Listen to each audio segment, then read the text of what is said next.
8 मई 1999 6 northern light infantry के captain Iftikhar और lance हवलदार अब्दुल हकीम 12 पाकिस्तानी सैनिकों के साथ कारगिल की आजम चौकी पर बैठे हुए थे। उन्होंने देखा कि कुछ भारतीय चरवाहे अपने मवेशियों को चरा रहे थे।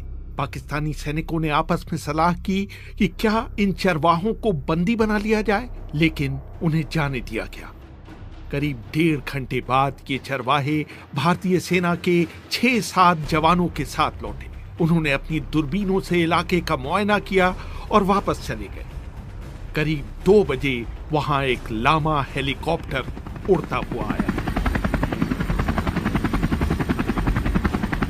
इतना नीचे कि कैप्टन इफ्तिकार को पायलट का बैज तक साफ साफ दिखाई दे रहा था। ये पहला मौका था कि भारतीय सैनिकों को भनक पड़ी कि बहुत सारे पाकिस्तानी सैनिकों ने कारगिल की पहाड़ियों की ऊंचाइयों पर अपनी पकड़ बना ली।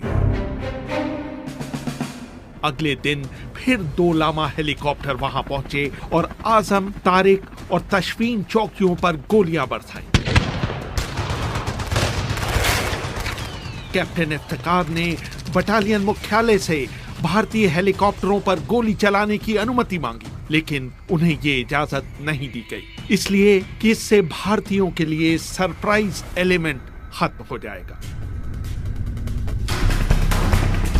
उधर भारतीय सैनिक अधिकारियों को यह आभास तो हो गया कि पाकिस्तान की तरफ से बड़ी घुसपैठ हुई है। शुरू में उन्हें लगा कि वो उसे अपने स्तर पर सुलझा लेंगे, इसलिए उन्होंने राजनीतिक नेतृत्व को इसके बारे में बताने की जरूरत नहीं समझी। उस समय भारतीय विदेश मंत्री जसवंत सिंह के बेटे मानवेंद्र सिंह, जो एक जमाने में इंडियन एक्सप्रेस के संवाददाता हुआ करते थे, याद करते हैं। मेरे एक मित्र थे उस समय आर्मी हेडक्वार्टर्स में। मोबाइल मेरे पास था नहीं, ना उनके पास था मोबाइल। उन्होंने मुझे लैंडलाइन पर फोन करा, घर पे मिलना है शाम को, और मैं उनके घर पे गया। आर्मी हेडक्वार्टर्स में उनकी पोस्टिंग थी। फिर उन्होंने मुझे बताया कि वहाँ कुछ गड़बड़ है, क्योंकि किसी बल्टन को तुरंत मैंने हेलीकॉप्टर के मार्फत ऐसी डिफिकल्ट क्षेत्र में पूरे यूनिट को भेजा है। कहीं कहीं कांटेक्ट हुआ है इन्फिल्ट्रेशन से। उनको भी जानकारी नहीं थी कि इन्फिल्ट्रेशन किसका है, आतंकवादियों का या सेना का। रात को मैं लेट आया, इसलिए रात को तो मैंने फादर को बताया नहीं। सवेरे में जल्दी उठा, उनके वो भी जल्दी उठते थे। फिर मैंने उनको बताया कि कुछ गड़बड़ है और आप पता करिए, आपको जानकारी ज्यादा मिलेगी मेरे से। फिर उन्होंने स्वर्गीय जॉर्ज फर्नांडिस को बताया। फिर आगे जाकर ये बातें और फर्नांडिस शायद रूस जाने वाले थे अगले ही दिन, वो कहीं जाने वाले थे। उन्होंने फिर ब्रीफिंग के लिए बोला आर्मी हेडक्वार्टर्स में। सवाल उठता है कि लाहौर शिखर सम्मेलन के बाद पाकिस्तानी सैनिकों के इस तरह गुपचुप तरीके से कारगिल की पहाड़ियों पर जा बैठने का मकसद क्या था। इंडियन एक्सप्रेस के सुशांत सिंह कहते हैं, मकसद यही था कि भारत की जो नॉर्दर्न मोस्ट टिप है, जहां पर सियाचिन ग्लेशियर और बाकी जो जगह है, उसकी जो लाइफलाइन है, वो जो एक रोड है NH-1D को काटने के लिए और उसको डोमिनेट करने के लिए, वो कुछ ऐसी पहाड़ियों पर आना चाहते थे जिससे कि जो रसद का सामान और जो लॉजिस्टिक सप्लाई के लिए जो कॉन्वॉयज जाते हैं, वो सियाचिन की तरफ ना जा पाए और इंडिया को शायद सियाचिन छोड़ना पड़ जाए। इस बात का शायद मुशर्रफ को बहुत बुरा लगा था कि भारत ने सियाचिन पे कब्जा किया था 1984 में, और उस वक्त मुशर्रफ जो उनकी पैरा कमांडो फोर्स है SSG के में एक यंग मेजर थे, और उन्होंने कई बार उस जगह को खाली कराने की कोशिश भी की, पर वो सक्सेसफुल नहीं हुए। जब भारतीय नेतृत्व को मामले की गंभीरता का पता चला तो उनके पैरों तले जमीन निकल गई। भारतीय प्रधानमंत्री अटल बिहारी वाजपेयी ने पाकिस्तानी प्रधानमंत्री नवाज शरीफ को फोन मिलाया। पाकिस्तान के पूर्व विदेश मंत्री खुर्शीद महमूद कसूरी अपनी आत्मकथा neither a hawk nor a dove में लिखते हैं, वाजपेयी ने शरीफ से शिकायत की कि आपने मेरे साथ बहुत बुरा सलूक किया है। एक तरफ आप लाहौर में मुझसे गले मिल रहे थे, दूसरी तरफ आपके लोग करगिल की पहाड़ियों पर कब्जा कर रहे थे।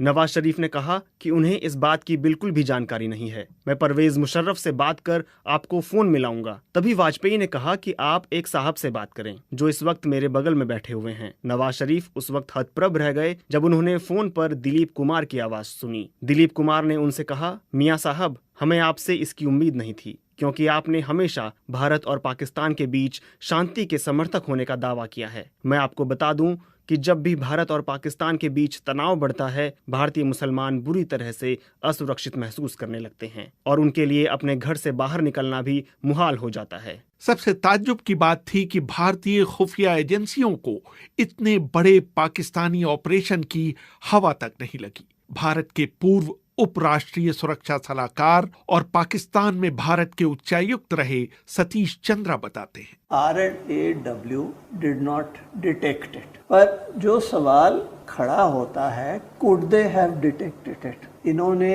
कोई फोर्स एडिशनल नहीं ली वहाँ। रॉ की डिटेक्शन होती है जबकि अगर आप फॉर्मेशंस मूव करोगे, तो उन्होंने तो 1 या 2 मैक्सिमम एडिशनल बटालियन उस एरिया में डाले। हमने बहुतों से इंटरव्यू की, आईबी से भी बात की हमने, तो आईबी ने कहा कि हमने देखिए 52 इनपुट्स या इतने इनपुट्स उनने कोई नंबर दिए, ये दिखाता है कि ये किया। वो कैसी चीज़ें थी कि यहाँ पे ऑर्डिनेंस डंप हो रहा था, यहाँ पे थोड़ी बहुत मूवमेंट थी। हमने कहा कि भाई ये तो हर साल होता, जैसे कई लोकेशन पे हेलीकॉप्टर आए वो हर साल आ रहे हैं। तो जैसे कहते हैं ना, स्मोकिंग गन एविडेंस कहीं नहीं था। हाँ, अगर फॉरवर्ड पोजीशंस पे फौज होती तो उनको नजर आता और डिटेक्ट होता। जहाँ पे फौजेज आगी थी और एक अफसर ने तो डिसोबे भी कर दिया ऑर्डर्स, उसने विड्रॉ नहीं किया, वहाँ पे कोई इन्फिल्ट्रेशन हुई नहीं।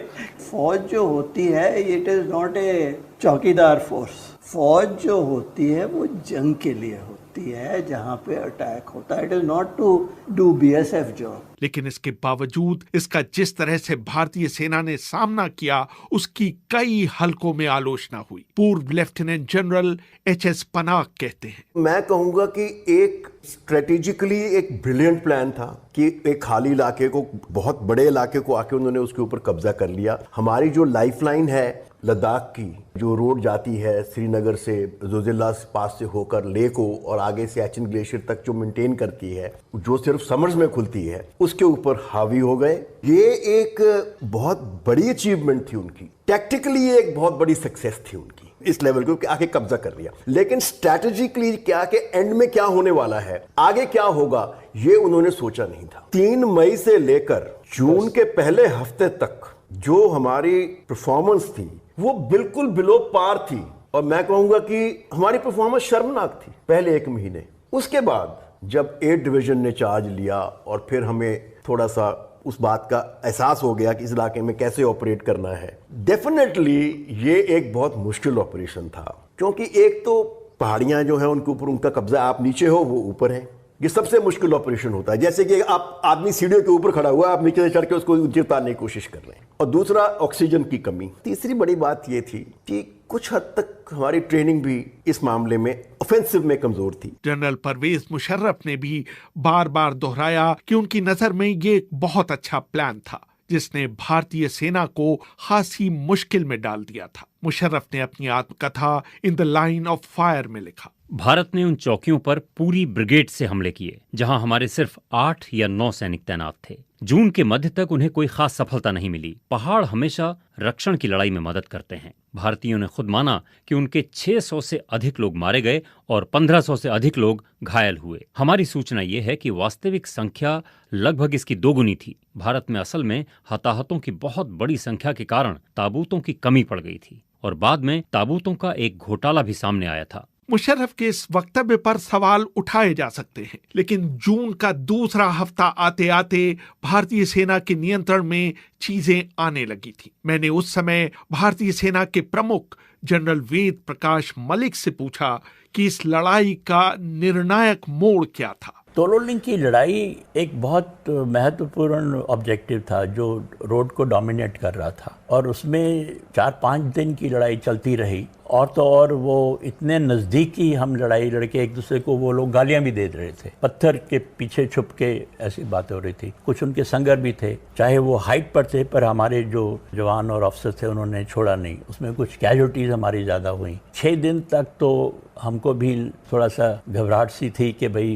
क्या होगा इसका, लेकिन जब वो सक्सीड किया उन्होंने, फिर उसके बाद में मुझे भरोसा हो गया अपनी ट्रुप्स के ऊपर, अपने ऑफिसर्स के ऊपर, और ठीक है अभी हम इनको काबू में कर लेंगे। ये लड़ाई करीब 100 किलोमीटर के दायरे में लड़ी गई, जहां करीब 1700 पाकिस्तानी सैनिक भारतीय सीमा के करीब 8 या 9 किलोमीटर अंदर घुस आए। इस पूरे ऑपरेशन में भारत के 527 सैनिक मारे गए और 1363 जवान आहत हुए। एक फौज में सेइंग होती है कि माउंटेन्स ईट्स ट्रूप्स। नॉर्मल जगह पर प्लेन्स में अटैकिंग फोर्स में 3 गुना होनी चाहिए जो डिफेंडिंग फोर्स है उससे, पर माउंटेन्स में उसको तकरीबन 9 गुना, और कारगिल जैसे माउंटेन पे तकरीबन 27 गुना। मतलब अगर एक जवान दुश्मन का कहीं बैठा हुआ है तो आपको उसको हटाने के लिए अपने 27 जवान लगाने पड़ेंगे। भारत ने इनिशियली डिविजन्स लगाए, उसके बाद एडिशनल बटालियंस बहुत इंडक्ट की गई और बहुत शॉर्ट नोटिस पे इंडक्ट की गई, और बहुत आर्टिलरी रेजिमेंट्स इंडक्ट की गई, और वो तो इंडक्शन बिल्डअप होता रहा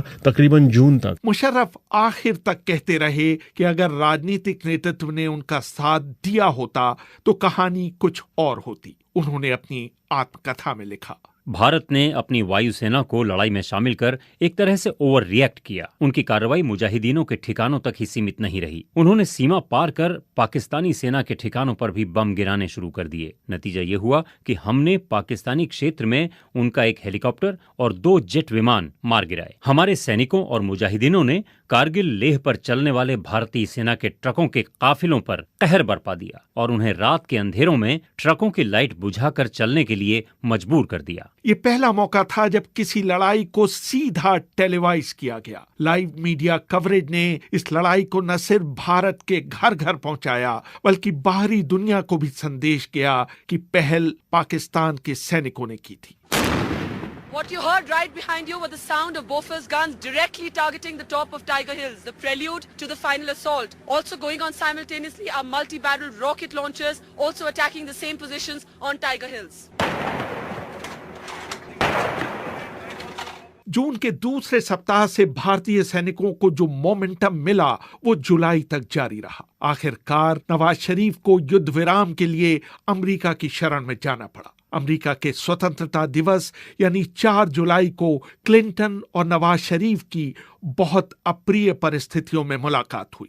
उस मुलाकात में मौजूद क्लिंटन के दक्षिण एशियाई मामलों के सहयोगी ब्रूस राइडल ने अपने एक पेपर अमेरिका's डिप्लोमेसी इन 1999 कारगिल समिट में लिखा, एक मौका ऐसा आया जब नवाज ने क्लिंटन से कहा कि वो उनसे अकेले में मिलना चाहते हैं। क्लिंटन ने कहा कि ये संभव नहीं है। ब्रूस यहाँ पर नोट्स ले रहे हैं। मैं चाहता हूँ कि इस बैठक में हमारे बीच जो बातचीत हो रही है उसे लिखा जाए। क्लिंटन ने कहा, मैंने आपसे पहले ही कहा था कि अगर आप बिना शर्त अपने सैनिक नहीं हटाना चाहते तो यहाँ ना आए। अगर आप ऐसा नहीं करते तो मेरे पास वक्तव्य का मसौदा तैयार है जिसमें कारगिल संकट के लिए सिर्फ और सिर्फ पाकिस्तान को दोषी ठहराया जाएगा। इसके बाद तो क्लिंटन की नाराजगी बढ़ती गई। उन्होंने कहा, मैंने आपसे कई बार ओसामा बिन लादेन को अफगानिस्तान से पकड़वाने में मदद करने के लिए कहा है, लेकिन आपने अब तक कुछ नहीं किया है, बल्कि आपकी आईएसआई तालिबान और लादेन के साथ मिलकर काम कर रही है। नवाज शरीफ के चेहरे पर हवाइयां उड़ने लगी थी। पाकिस्तानी प्रतिनिधिमंडल के एक सदस्य तारिक फातमी ने फ्रॉम कारगिल टू द कू पुस्तक की लेखिका नसीम जहरा को बताया कि जब शरीफ बैठक से बाहर निकले तो उनका चेहरा निचुड़ चुका था। उनकी बातों से हमें लगा कि उनमें विरोध करने की कोई ताकत बाकी नहीं बची थी। उधर शरीफ क्लिंटन से बात कर रहे थे। टेलीविजन पर टाइगर हिल पर भारत के कब्जे की खबर फ्लैश हो रही थी। ब्रेक के दौरान नवाज शरीफ ने मुशर्रफ को फोन करके पूछा कि क्या ये खबर सही है। मुशर्रफ ने इसका खंडन नहीं किया। रेहान फजल, BBC, दिल्ली।